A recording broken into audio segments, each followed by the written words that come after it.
Good morning, everybody. This is Pastor John with another edition of Monday Morning Quarterback. So yesterday we talked about one of my favorite characters in the Bible, and that is Zaccheus. Zaccheus was the wee little man that wanted to see Jesus so much that he climbed up a sycamore tree to get a view of him. And I like Zaccheus for a variety of reasons, and not just because he and I share certain physical similarities. I like Zaccheus because I can connect with Zaccheus, and I think many of us can connect with Zaccheus because what afflicted him was an affliction of the soul. It wasn't a physical infirmity that Jesus could just heal. His problem was all inside. You know, he's gotten his priorities kind of out of whack, and he had, really become very selfish and materialistic and, wealth driven, etc. And he had felt that distance between himself and God and himself and his community as well. And so, like I said, I think that there's a lot to his story that many of us in, 2025 America can connect with, But before we get further into that, I'd like to tell you a story about my favorite high school teacher. His name was Mr. Nelson. And Mr. Nelson was my teacher advisor all 4 years of high school, which meant I had to spend at least 30 minutes with him every day. He was also my science teacher and my wrestling coach my freshman year. So I got to spend a lot of time with him through my 4 years of high school. And then after I graduated from high school, he and his wife actually moved next door to my parents' house. He often joked just to, make sure that, all his work on me paid off. But Mr. Nelson, to this day, is someone who I credit with a lot of the good things in my life.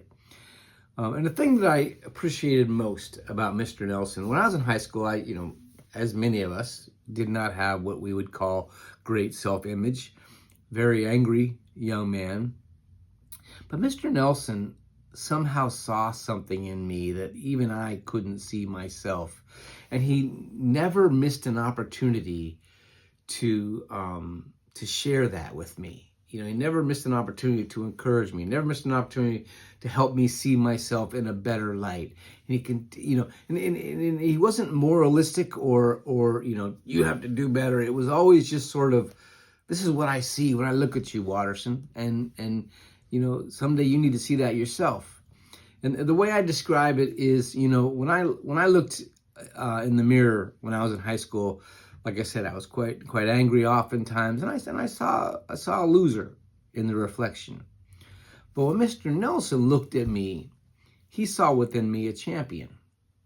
And after a period of 4 years under this person's influence, I came to believe that could be possible. I'm not going to tell you that I graduated from high school with perfect self-esteem by any stretch. But I certainly could see the possibility of me being the person that Mr. Nelson always believed I was. And that set me on a course in my life that I continually, as I've gotten older and older and older, and this process is still going on, it's not done by any stretch, but I continue to become that person that he always believed I was. And the thing that he really taught me, other than the things he taught me about myself, was how we view ourselves, how we view the world makes such a dramatic difference to how we experience ourselves and the world. And that was Zaccheus' story. Zaccheus, because he had bought into the materialistic striving and became a chief tax collector and was successful by all social measures. He had wealth and all that stuff, but he had no family, he had no community, he had no roots, he had no connection to his own people, because he had abandoned them as much as they had abandoned him. And he began to see himself differently. He began to see himself as unworthy of God's love and affection. And then one day Jesus comes through Jericho where he lived, And there was that small germ, that mustard seed of hope that was in Zaccheus. And that little bit inspired him to climb that tree just to get a look at Jesus, just to see once if he was a better person than even he imagined himself to be.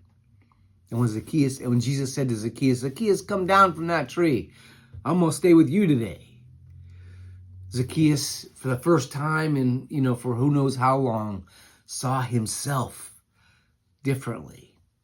He saw himself not through his own, warped lens. He saw himself through the eyes of Jesus. And that meant he saw his value. He saw his worth. He saw his beauty. And that's the gift of salvation that Jesus gave him.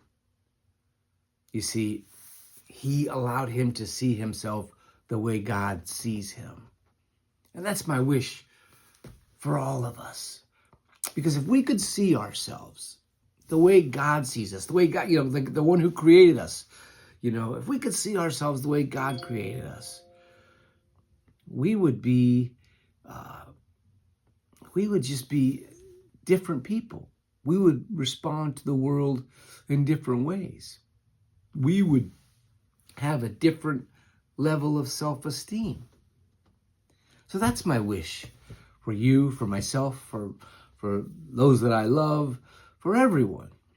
I hope that somehow there's someone in our lives, Jesus to Zaccheus, Mr. Nelson to me, hope there's someone in our lives that can help us see ourselves through a different lens than our own warped, self-image. Someone who can see ourselves the way Jesus sees us. For once we see that, we can never go back to believing bad things about ourselves. Have a wonderful week, my friends. God bless.